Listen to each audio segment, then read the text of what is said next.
Hello guys, तो आज हम डिस्कस करेंगे कोलन और लार्ज बाउल के कुछ डिजीजेस जो कि इम्पोर्टेंट है। ठीक है, पहले कोलन कैंसर। तो कोलन कैंसर जो है वो अगर राइट साइड कोलन कैंसर हो तो वो ब्लीड करेगा, मोस्टली उससे ब्लीडिंग होगी। ठीक है, और उसकी वजह से वो एनीमिक सिम्टम्स होंगे। जबकि लेफ्ट साइड जो कोलन कैंसर है वो ऑब्स्ट्रक्शन ऑफ द ल्यूमन काज कर सकता है। अब कोलन कैंसर को हम स्क्रीनिंग उसकी थ्रू कोलोनोस्कोपी मोस्टली करते हैं, और कोलोनोस्कोपी जब हो वो हम एवरी 10 ईयर करते हैं। ठीक है, एवरी 10 ईयर तब हम करते हैं जब पहली दफ़ा जब कोलोनोस्कोपी पे हमें कुछ एबनॉर्मल चीज़ नज़र ना आए, तब हम एवरी 10 ईयर कोलोनोस्कोपी रिपीट करेंगे। और किन लोगों में करेंगे? पोस्ट मेनोपॉजल वुमेन या man with iron deficiency anaemia. मतलब पोस्ट मेनोपॉजल वुमेन और जिस मेल्स में आयरन डिफिशिएंसी एनीमिया हो, हम उसमें कोलोनोस्कोपी मतलब कोलन कैंसर की स्क्रीनिंग करेंगे। या उन लोगों में करेंगे जिसकी जो स्टूल के लेवल हो उसमें चेंजेस आए, या उनकी जो बाउल हैबिट्स है वो अल्टरनेट करते हैं।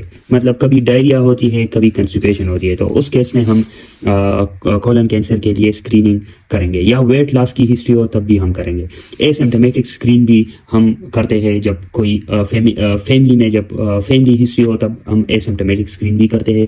इन केसेस में हम एवरी 10 ईयर्स करेंगे। जब कोलोनोस्कोपी नॉर्मल आ जाए तब हम एवरी 10 ईयर इसको रिपीट करेंगे। ठीक है, लेकिन जब एबनॉर्मलिटी आ जाए तब हम जल्दी से रिपीट करेंगे। 10 ईयर से पहले पहले हम इसको करेंगे। ठीक है, अब कोलोनोस्कोपी पे क्या नज़र आएगा हमें? या तो कोलन कैंसर नज़र आएगा। तो कोलन कैंसर जब नज़र आए हमें तो हम उसको सीटी स्कैन पे कंफर्म कर लेंगे और फिर उसको ट्रीट करेंगे through chemotherapy and radiation therapy. ठीक है, अब अगर 1000 ऑफ पॉलिप्स नजर आए हमें कोलोनोस्कोपी पे, ठीक है, तो that will be in the young patient mostly that will be familial adenomatous polyposis. इस केस में हम प्रोफाइलेक्टिक कोलेक्टमी करेंगे। ठीक है, प्रोफाइलेक्टिक कोलेक्टमी करेंगे। कोलोनोस्कोपी पे हमें पॉलिप्स नजर आए, ठीक है, जब पॉलिप्स नजर आए, और वो पॉलिप्स दो तरह के हो सकते हैं। या तो गुड पॉलिप्स होंगे। गुड पॉलिप्स की ये करेक्टरिस्टिक है कि वो स्मॉल इन साइज होंगे, ठीक है, टेबुलर होंगे और पेडंकुलेटेड होंगे, मतलब उसके साथ स्टॉक होगा, तब ये गुड पॉलिप्स होंगे। या बेड पॉलिप्स होंगे। ठीक है, बेड पॉलिप्स की ये करेक्टरिस्टिक है कि वो लार्ज इन साइज, ठीक है, वो सिसाइल होंगे। ठीक है, वो सिसाइल होंगे ये, और वेलस होंगे। ठीक है, वेलस। ठीक है, तो वो बेड पॉलिप्स होंगे। जब पॉलिप्स नजर आएंगे तब हम 10 ईयर्स एवरी 10 ईयर्स के बाद कोलोनोस्कोपी नहीं करेंगे, जबकि बल्कि हम एवरी 5 ईयर्स कोलोनोस्कोपी को रिपीट करेंगे। या ये पॉलिप हमें नजर आए और उसमें जो फीचर्स है वो कार्सिनोमा इन सिटू हो, तो उसमें हम एवरी 3 ईयर्स कोलोनोस्कोपी करेंगे। या अगर डिस्प्लास्टिक चेंजेस हो तो एवरी 1 ईयर इसको रिपीट करेंगे। इट मीन्स के कोलोनोस्कोपी का ये रूल है 1, 3, 5 एंड 10। ठीक है, अगर नॉर्मल हो, कुछ एबनॉर्मलिटी ना हो तो 10 ईयर्स। ठीक है, अगर पॉलिप्स हो तो 5 ईयर्स, अगर कार्सिनोमा इन सिटू हो तो 3 ईयर्स, और अगर डिस्प्लास्टिक चेंजेस हो तो 1 ईयर। ठीक है, तो ये हो गया।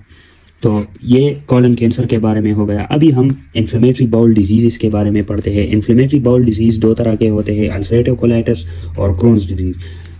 जिसके लिए सर्जिकल ऑप्शन बेस्ट होता है दैट इज़ अल्सरेटिव कोलाइटिस। और अल्सरेटिव कोलाइटिस में ये होता है कि जो सुपरफिशियल म्यूकोजा होता है कोलन की, उसमें इन्फ्लेमेशन होती है। ठीक है, superficial mucosa of the colon, उसमें इन्फ्लेमेशन होती है। ठीक है, और ये प्रेजेंट किस तरह करेगा? ब्लडी बाउल मूवमेंट्स होंगे, रेक्टल पेन होगा। ठीक है, और उसके अलावा वेट लॉस की भी हिस्ट्री होगी, क्योंकि ब्लीडिंग इससे ब्लडी बाउल मूवमेंट्स की वजह से एनीमिया होगा। ठीक है, उसकी वजह से फिर वेट लॉस भी हो जाएगा। तो अल्सरेटिव कोलाइटिस को हम कोलोनोस्कोपी विद बायोप्सी डायग्नोस करेंगे, और बायोप्सी पे हमें continuous inflamed rectum and colon नजर आएगा। ठीक है, तो ये कंटिन्यूस इन्फ्लेमेशन करेगा। इसमें कोई स्किप लीजन्स नहीं होती। स्किप लीजन किस में होते हैं? स्किप लीजन्स क्रोन्स डिजीज में होता है, जबकि ये कंटिन्यूस इन्फ्लेमेशन होती है। इसकी जो अल्सरेटिव कोलाइटिस है उसके लिए मेडिकल ट्रीटमेंट हम पहले करते हैं। जब ये डायग्नोस हो जाए तो टिल 8 ईयर्स, मतलब डायग्नोसिस से 8 ईयर्स तक हम मेडिकल ट्रीटमेंट करते हैं, ठीक है। जबकि उसके बाद अगर मेडिकल थेरेपी फेल्ड हो जाए, ट्रीटमेंट फेल हो जाए, तब हम सर्जरी की तरफ जाएंगे, एंड दैट इज कोलेक्टमी। तो हम कोलेक्टमी करेंगे, ठीक है। तो ये अल्सरेटिव कोलाइटिस होगा। अब जब क्रोन्स डिजीज की बात आए तो हम उसमें इतनी मतलब सर्जरी जो ऑप्शन है वो बेस्ट नहीं होता। पहले हम मेडिकल ट्रीटमेंट करते हैं, लेकिन जब लास्ट ऑप्शन हमारे साथ कुछ ना हो तो तब हम सर्जरी करेंगे। लेकिन सर्जरी में ये मसला होता है कि उसमें रिकरेंस की चांसेस बहुत ज़्यादा होती है, तो हम सर्जरी को जनरली अवॉइड करते हैं, ठीक है। अब क्रोन्स डिजीज़ में ट्रांसम्यूरल म्यूकोजल इन्फ्लेमेशन होती है, उसकी वजह, और स्किप लीजन्स भी होती है, ठीक है। स्किप लीजन्स ट्रांसम्यूरल म्यूकोजा को ये इन्वॉल्व करता है, मतलब पूरे जो कॉलोनिक वॉल है उसको ये इन्वॉल्व करता है, ठीक है। जिसकी वजह से फिस्टुलास बनने का खतरा होता है। क्रोन्स डिजीज में कोलन के साथ या तो यूरिनरी ब्लैडर का फिस्टुला बन सकता है, या स्किन का, या यूट्रस का, ठीक है। तो ये फिस्टुलास है। अब फिस्टुलास जब आ जाए तो फिस्टुलास को हम क्लिनिकली डायग्नोस करेंगे बाय सीइंग द फीकल साइलिंग, ठीक है। फीकल साइलिंग होगा, ठीक है। उसके बाद हम इसको ट्रीट करेंगे थ्रू फिस्टुलाटमी, ठीक है। तो ये हो गया क्रोन्स डिजीज। फिर हेमराइड्स की तरफ आते हैं तो हेमराइड्स दो तरह के होते हैं, एक्सटर्नल और इंटरनल। एक्सटर्नल जो होते हैं वो पेनफुल होते हैं, वो ब्लीड नहीं करते, डजंट ब्लीड, ठीक है। जबकि इंटरनल जो हेमराइड्स है it bleed but it is painless, ठीक है। तो ये पेनफुल होता है और ये ब्लीड नहीं करता, जबकि इंटरनल पेनलेस होता है और ब्लीड करता है। डायग्नोसिस इसकी विजुअल इंस्पेक्शन के थ्रू हो सकती है। एक्सटर्नल हेमराइड को हम विजुअली देख सकते हैं, ठीक है। तो विजुअल इंस्पेक्शन के जरिए हम इसको डायग्नोस करते हैं, जबकि इंटरनल हेमराइड्स को हम थ्रू एनोस्कोपी डायग्नोस कर सकते हैं। ट्रीटमेंट की बात आ जाए तो कंजर्वेटिव ट्रीटमेंट पहले हम करेंगे, जैसे सेट्स बाथ्स हो गई, ठीक है। उसके बाद अगर वो फेल हो जाए तो तब हम सर्जरी की तरफ जाएंगे। इंटरनल हेमराइड्स के लिए हम बेंडिंग करते हैं, जबकि एक्सटर्नल हेमराइड्स को हम रिसेक्ट करते हैं, ठीक है। तो ये इसकी ट्रीटमेंट हो गई। एनल फिशर की बात करते हैं। एनल फिशर में बेसिक जो पैथोलॉजी है वो होती है टाइट स्फिंक्टर में। जो एक्सटर्नल स्फिंक्टर होते हैं वो इंतहाई टाइट होते हैं, ठीक है, जिसकी वजह से डिफिकेशन के दौरान पेशेंट को पेन होती है, पेन ऑन डिफिकेशन, ठीक है। अब इसको हम क्लिनिकली डायग्नोस करते हैं, सही है। क्लिनिकली इसकी डायग्नोसिस होती है और इसकी ट्रीटमेंट भी पहले कंजर्वेटिव ट्रीटमेंट जैसे नाइट्रोग्लिसरीन सपोजिटरी हम दे सकते हैं, सेट्स बाथ, ठीक है। उसके बाद हम सर्जिकल ट्रीटमेंट जो कि है लेटरल इंटरनल स्फिंक्टरोटमी, ठीक है। तो lateral internal sphincterotomy is the surgical treatment for anal Fisher.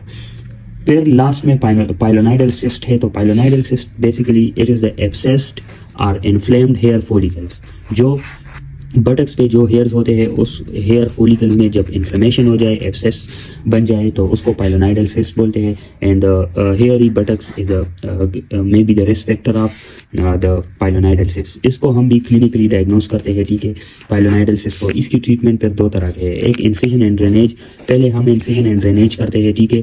जब एब्सेस में जो सारे जो फ्लूइड्स होता है जब वो निकल जाए इंसिजन एंड ड्रेनेज के थ्रू, तब हम रिसेक्शन ऑफ सिस्ट करेंगे, ठीक है। तो ये सारी थी जो इम्पोर्टेंट लार्ज बाउल की जो डिजीज़ थी।